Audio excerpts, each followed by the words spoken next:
I'm looking at the issue of reasonable and unreasonable use of force in police shootings of suspects, and it could include other forms of police violence, but we're focusing on shootings.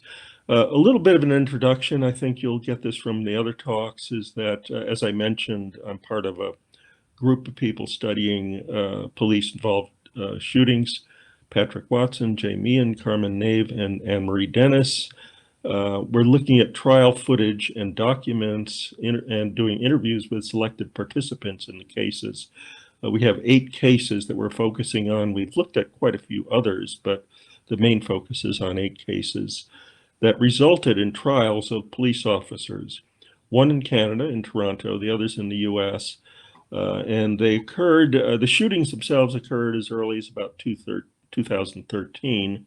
And trials were often several years later, so some of them are quite recent.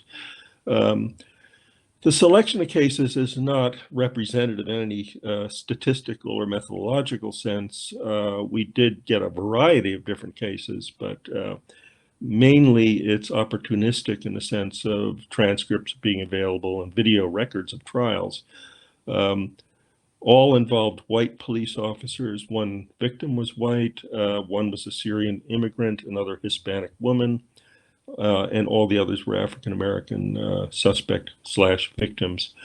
Now, needless to say, very few police-involved shootings, there's roughly 1,000 or more a year in the US, go to trial, and even fewer result in conviction.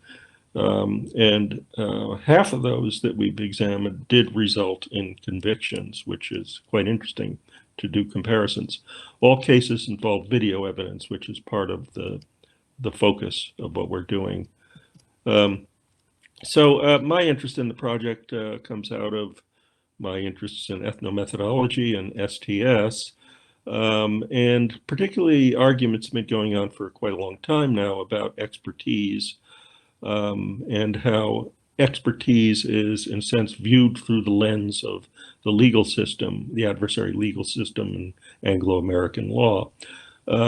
I'm also interested in a kind of juxtaposition of popular vision to what Chuck Goodwin called professional vision in his viral article from 1994 on the Rodney King police trial. Popular view has to do with the idea that evidence speaks for itself, gives you direct access to reality, and in the language of one of the lawyers we interviewed, it's a game changer and has been for cases involving police. On the other side is this, what Goodwin called professional vision, which is professional, formal, analytic, often skeptical of the video realism that has captivated the public.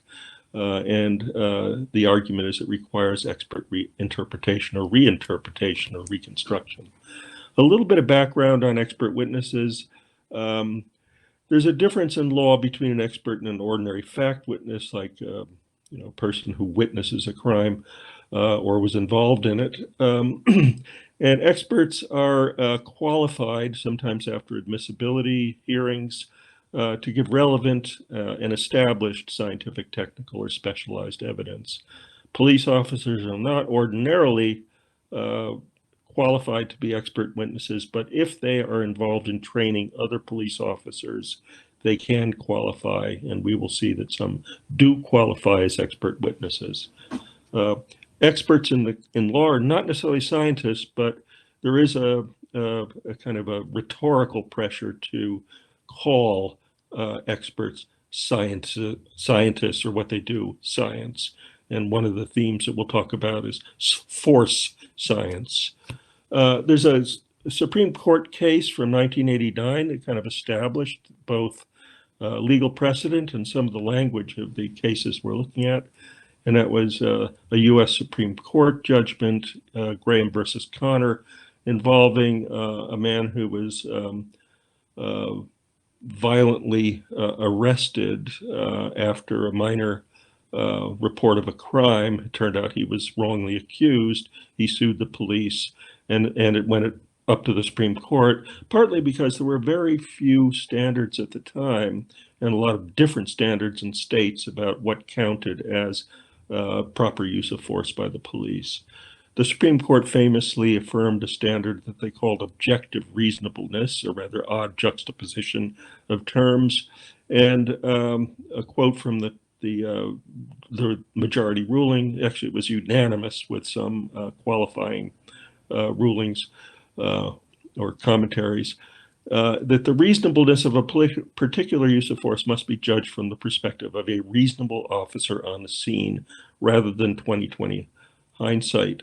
The calculus of reasonableness that the court described, that was their language, involved some qualifications, like that police are often forced to make split-second judgments in tense and dangerous circumstances that change quickly.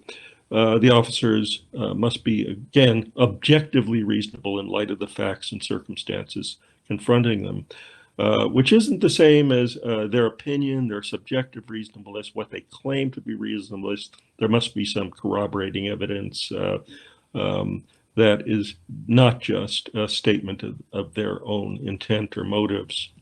In practice, this objective reasonable standard has to do with how parties in a trial deploy evidence. And we've been looking at video evidence in particular, but there's much more evidence involved. And the precedent from the Supreme Court has asked or required viewing the situation from the point of view of the police involved, if it's one or more officers who were on trial. And the key question was the officer protecting themselves or others against imminent lethal harm in a case of a fatal shooting by seizing or stopping the suspect or a vehicle if the suspect was in a car at the time. It's not a matter of so-called 2020 hindsight. There have been a number of cases where an officer shoots, often fatally, a suspect on the premise that the suspect was holding a weapon about to shoot. Turns out they're holding a cell phone or something else that was mistaken by the police for a weapon. But if the judgment of the court is that it was reasonable for the officer to assume that, it doesn't matter that post facto it turned out not to be a weapon. Okay, moving on. The topic then is the reasonable police officer's action in the totality of circumstances. And that language comes up in virtually every case we've looked at. It's a variant of the reasonable man, which is not just a generic person, but in these cases, it's sort of an ideal, typical sequence of situated actions that are in or out of accordance with training or relevant legal standards. This standard has been criticized for vagueness. It tends to delete considerations of gender and particularly race by glossing action with this constructed model of a kind of a puppet, an idealized police point of view.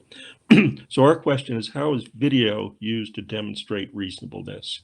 And whether and how expert interpretations are used.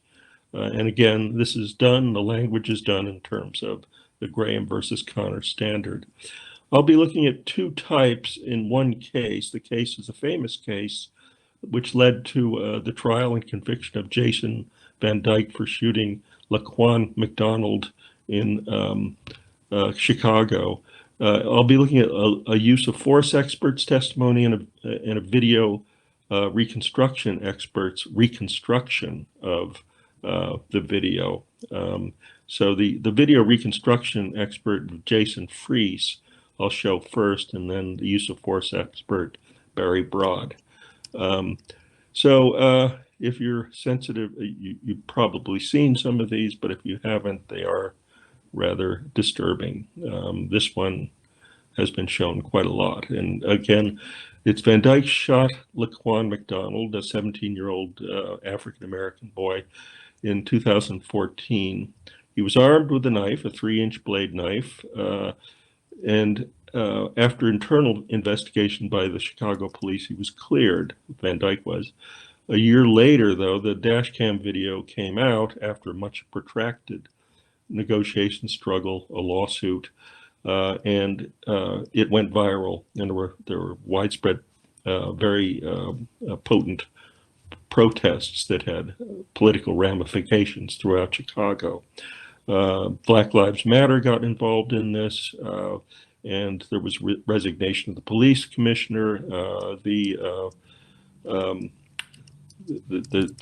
Chicago mayor served out his term, but certainly didn't run again. Van Dyke was charged with first-degree murder. In 2018, he was convicted of second-degree murder, sentenced to 6 years, 9 months in prison. He's in prison right now.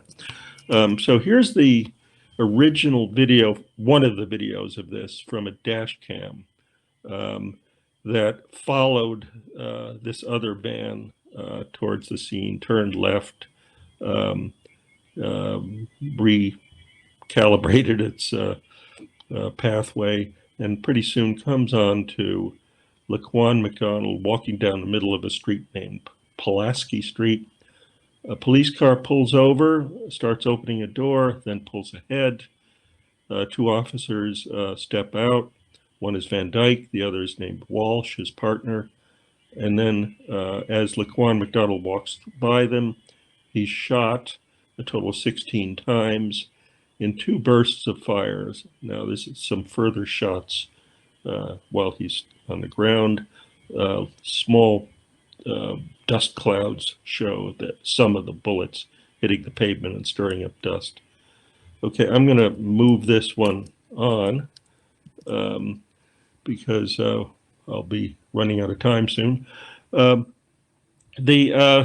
videos and reconstructions were done by experts. Freeze, as I mentioned, who did a reverse engineering of the entire scene, very impressive and must have been very expensive use of measurements, laser measurements, and so forth.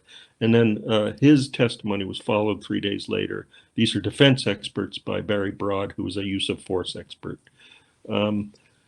Here is Freeze's simulation of the shooting. That is the defense lawyer speaking. That's Freeze.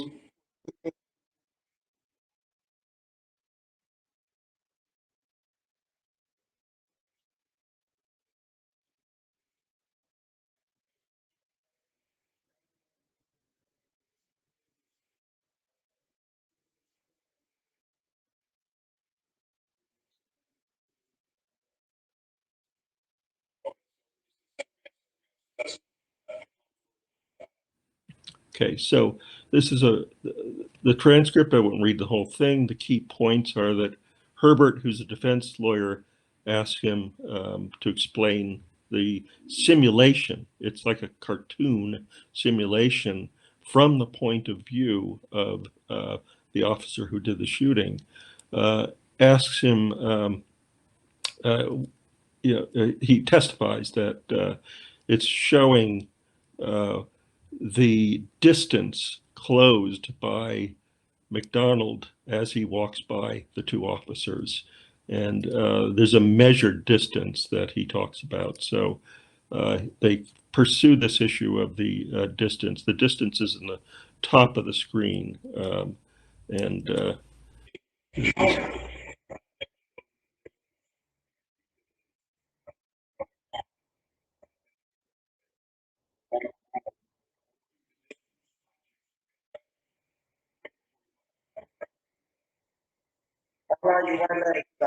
That's the judge. There was an objection.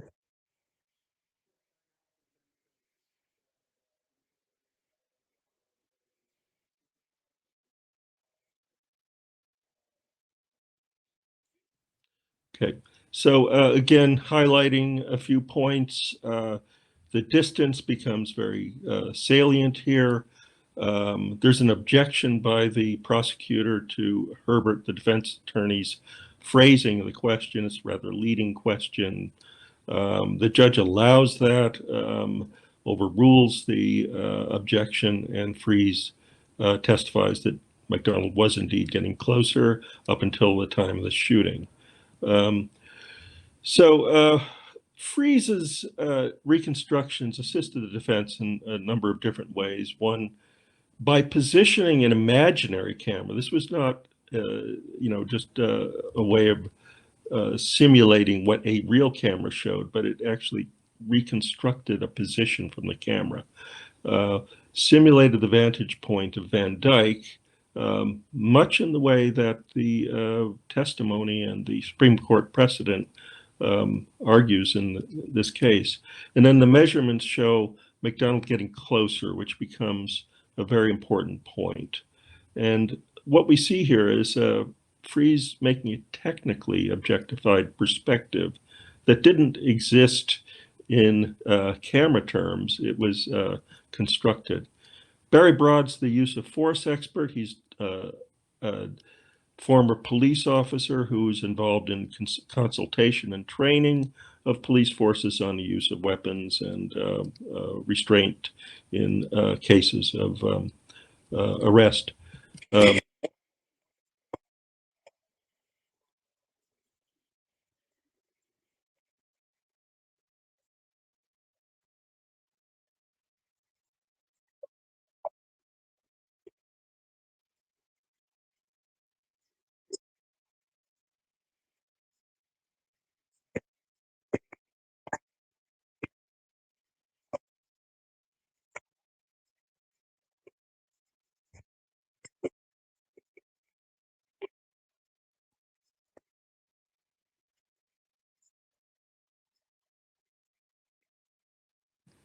Okay, so again, the distance becomes important in terms of how much time it would take for an officer to react to a violent attack by the suspect. And this is, again, a hypothetical violent attack from the point of view of the police officer at the time. There's a wonderful little demonstration here. The defense lawyer has just measured 13 feet, and then here's what we see.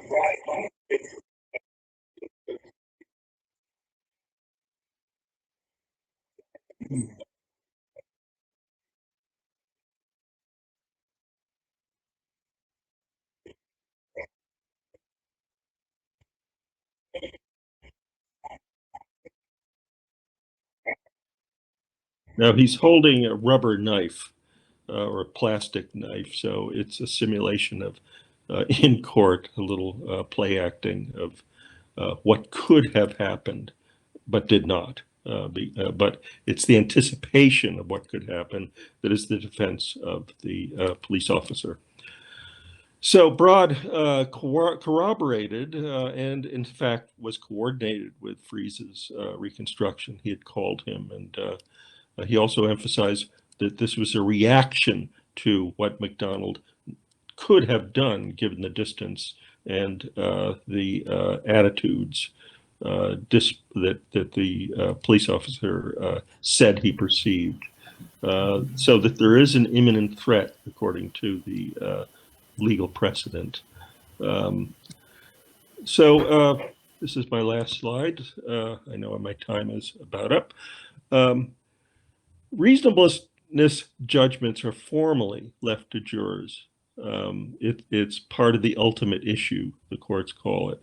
And when experts essentially talk about, like Broad does, whether there was justification or reasonableness to the actions, it comes close to usurping this ultimate issue, which I think is an issue that may get aired in law eventually. There's key terms from Graham versus Connor that are embedded in interrogations, not only in this case, but many other cases where questions about 2020 hindsight and about what the police perceived, as well as reconstructions of that, become important. Now, in this case, it turned out that so-called lay vision trumped professional vision. Unlike in the Rodney King police trial that Goodwin describes in his well-known article in American Anthropologist, The jurors in this case went with the prosecution's version, disregarded what the prosecutor denigrated as a cartoon in favor of the raw video that we saw initially, that according to many people's view, did not show McDonald approaching Van Dyke, but in fact veering away from him at the time of the shooting.